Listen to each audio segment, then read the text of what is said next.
Сайн байна уу? Өдрийн мэнд төвшүүлье. За, хатуувын хавтгай нийлмэл хөдөлгөөний үед хур тодорхойлох сэдвийн доор 3 дахь жишээг авч үзье.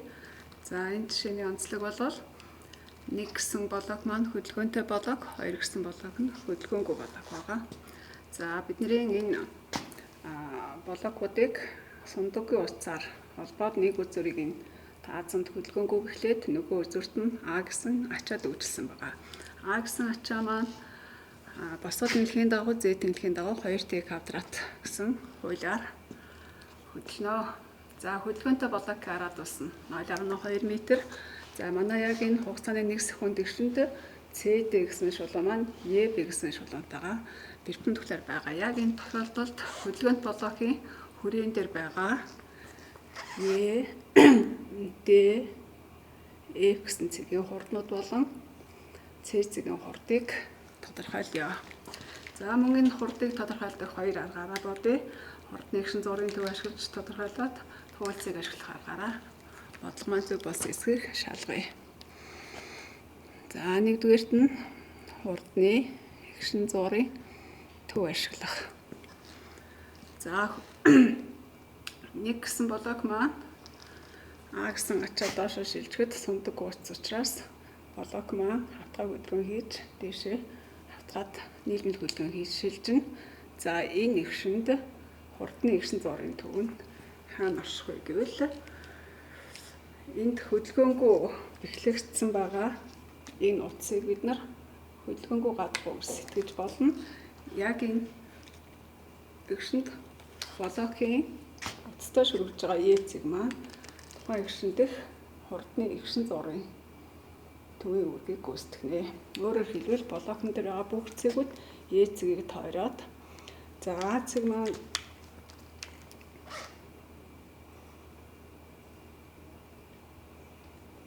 B гэсэн хурдтай хөдлөхөөр сундаг учраас B цэгийн хурд нь B цэгийн хурд нь А цэгийн хурдтай тэнцээ болно. Энэ гишинд өнцөг хурд маань цагийн зүйн хөдөлгөөний эсрэг омега 1 гэсэн өнцөг хурдтай ирнэ гэсэн үг. За, тэгвэл бидний омега 1 гэсэн өнцөг хурд маань хавтгай хөдөлгөөний туулцыг олох аргаар бол C цэгийн хурдыг CP тарьцуулсан D цэгийн хурдыг DP тарьцуулсан F цэгийн хурдыг EP тарьцуулсан гэх мэтлэнгээр хөдөлгөөнт блокийн бүх цэгүүд гишин зур E цэгийг тойроод ирнэ гэсэн үг. За, манайд E цэг маань хурдны гишин зургийн төвтэй тагсж байгаа учраас энэ гишинд хурдан тэгтээ тэнцэх гэсэн үг. За, энэ тэгтгэлээ 1 гэж үзэх юм бол C цэгийн хурд нь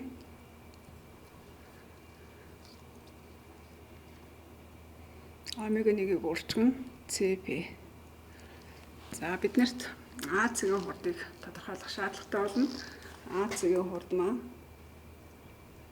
AZ-тэй тэнцээ буюу координатын аргаар өгсөн учраас хуулиасаа 2 удаа уламжлал авна. Өөрөөр хэлбэл эндээс 2 удаа уламжлал аваад 4T м/сек болно гэсэн үг. За, хугацааны 1 секунд гишинд А цэгийн хурд маань 4 м/сек. За, А цэгийн хурд маань B цэгийн хурдтай тэнцсэн учраас B цэгийн хурд нь мөн л 4 м/сек. За, чиглэл нь болохоор бид дээшээ зарсан байгаа. За, B цэгийн хурдаа ашиглаад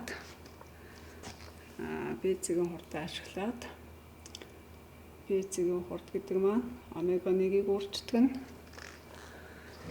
VP болно.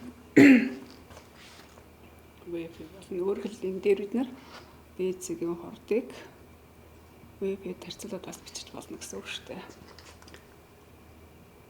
За, эндээс омега 1 гэдэг маань B цэгийн хурдыг VP тарьцуулсантай тэнцээ буюу 4-ийг хувахан. За, хувьсгчаар навчиг 4T хувахан VP За ВФ маань 2 эртээ тэнцүү. 2 эртээ тэнцүү. 2 эртээ тэнцүү. Өөрөөр хэлбэл R нь 0.2 буюу 0.4 Т буюу 10 Т секундын хасах нэгс зэрэгт. За хугацааны 1 секунд гişэнд бол 10 тэнцүү гэсэн үг. За тэгвэл ЦЦ-ийн хурд маань 10 Т-г үржих нь ЦП. За ЦП маань болохоор R1-тэй тэнцүү болно. R1 нь 0.2 учраас 2 Т метр секунд. Хугацааны 1 секунд гişэнд 2 метр секунд болно. За ЦЦ-ийн хурд нь ЦП-д перпендикуляраар өнцөг хурдны дагуу чиглэнэ. За тэгвэл ЦП перпендикуляраар өнцөг хурдны дагуу гэхээр ЦЦ-г бол дээш чиглэх гэсэн үг. За одоо FC-ийн хурдыг олъё. FC-ийн хурд болохоор 1 гэдэг томьёоноос омега 1-ийг үржих нь EF. 10 Т-г үржих нь EF. EF. Тэгмээ одоо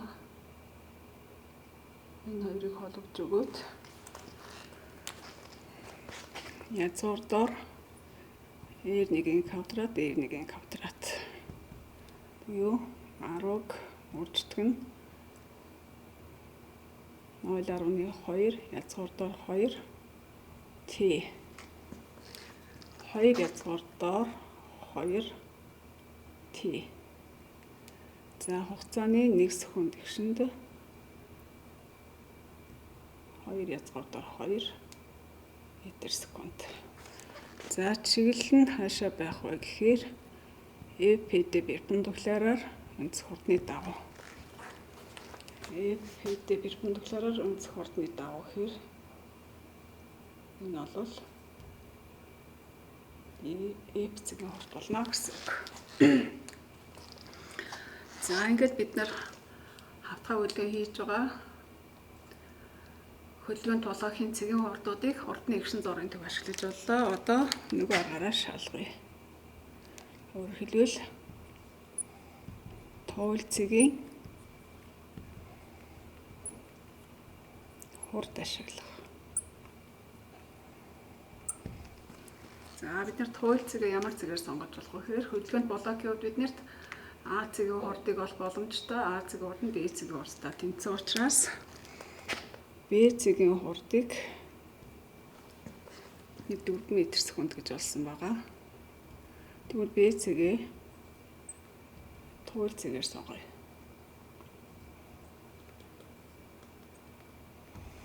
За ингээд өмнөх олсон хурднуудаа энэ аргаараа шалгая гэж. За эхлээд С цэгийн хурдыг шалгая. С цэгийн хурд нь туул цэгийн хурдан дээр туйлаа тойроод ирэх хурдыг нэмсэнтэй тэнцүү. За хэмжээ энэ хоёр хурдны квадрат нэмэх нь косинусийн теоремосоор 2 дахь аваад 2 векторын хооронд үүсэх өнцгөн косинусыг авна гэсэн үг. За би С-н Б-г тойроод ирэх байгаа хурдыг хоёроор тэмдэглэж. С-н Б-г тойроод ирэх байгаа хурд маань омега 1-ийг өөрчлөлт нь ЦБ. Омега 1 нь 10 Т. ЦБ 0.2 2 Т. 2 Т. За чиглэл нь ЦБ-д перпендикуляраар өнцөг хурдны дагуу. CBD перпендикуляраар өнцөг хурдны дагуу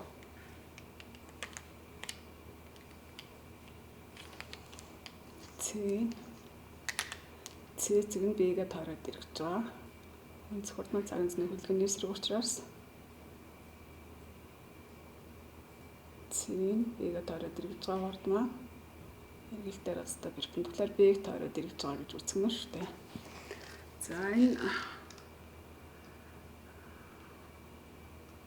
энэ тохиолдолд хоорондох өнцөг нь B-ийн хурд ба С-ийн Б-гээ тойроод ирж байгаа. Хурдны хоорондох өнцөг нь 180 градус. 180 градус. За косинус 180 градус тасах нэгтэй тэнцэг буюу энэ маань томьёо болж гарч ирэх нь өөрөлт 2 гэдэг томьёоноос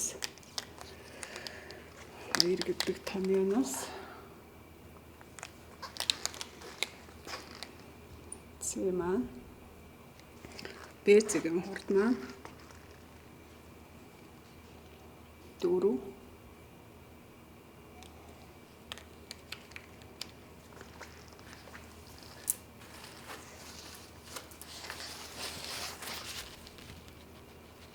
хэвчээ.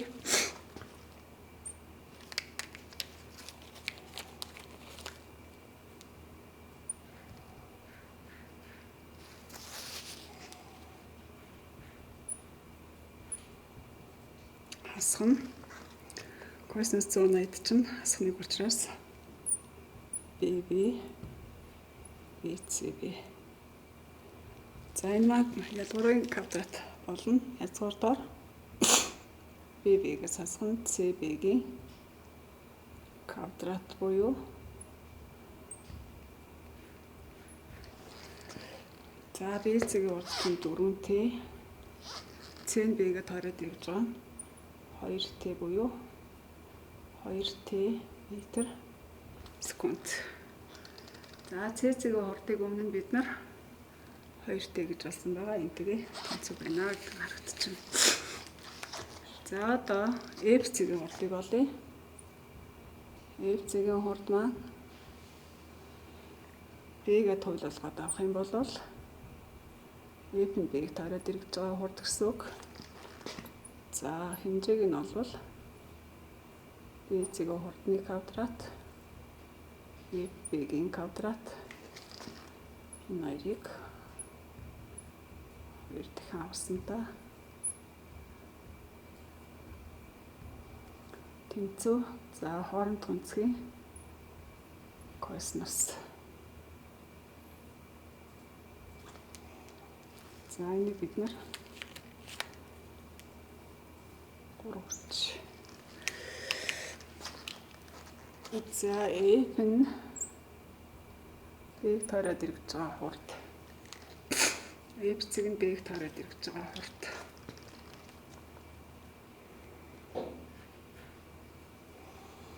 Омега-1-ийг өөрчдөг нь FB.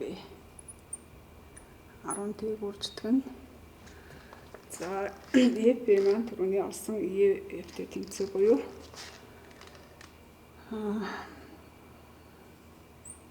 R1 язгуурдаар 2 та тэнцүү. 0.2 буюу 2 язгуурдаар 2 T. За чиглэл нь F-тэй перпендикуляр өнцөг хурдны дагуу. За тэгвэл бидний хурдны чиглэл маань F-тэй перпендикуляраар өнцөг хурдны дагуу хэр энэ бол F нь Б-г тойроод ирж байгаа хурд. Маа гэсэн үг. За хоорондох өнцөг нь BC-гийн хурд маань дээшээ чиглэсэн байгаа. Дээшээ зөөх юм бол 45 градус, 135 градус. Энэ 135 градус. За тэгвэл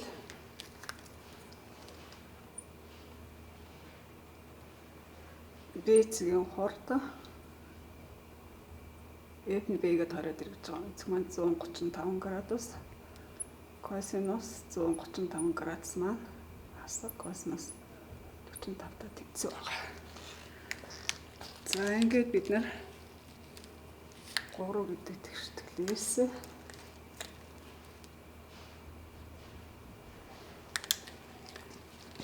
F-ийн хурдыг тодорхойлох юм бол язгуурдоор B-ийн хурд нь 4T F-гээд хараад ирж байгаа нь 2 язгуурдоор 2T хасах нь 2 4T 2 язгуурдаар 2T косинус 45-ны язгуурдаар 2. За ингээд бодох юм бол бидний өмнө болсон 2 язгуурдаар 2 Т гэсэн хурдтай тэнцүү гарах хэрэгтэй. Та нар шалгаж үзээрэй.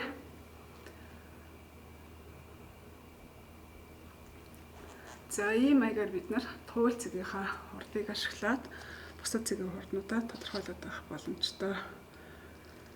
За Е цэгийн хурдыг 0 гэдгийг бид яг баталж болно. Е цэгийн хурд нь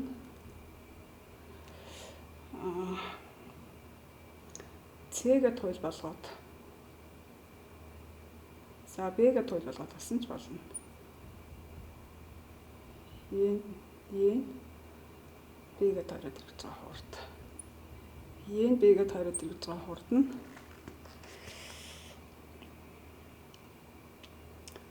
энэ зай чинь 0.2 омега-1-ийг өөрчн Е Б буюу Е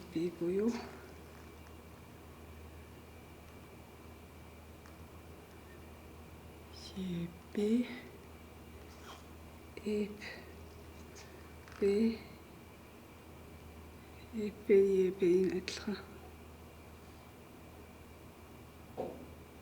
энэ Е цэгийн хурд юм биш үү?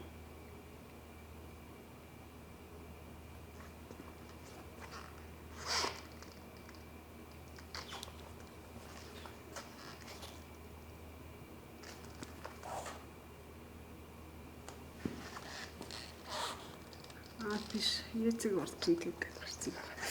За Е Б нь болохоор 2 R А-ыг өөрчдөг нь 2 0.2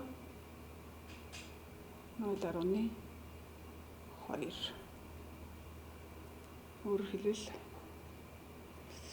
0.4 Т орчмол 4Т.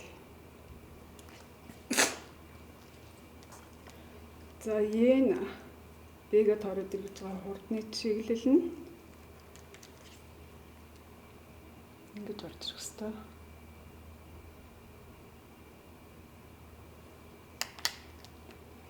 За ингээд энэ хоёрын хооронд төнцөх маань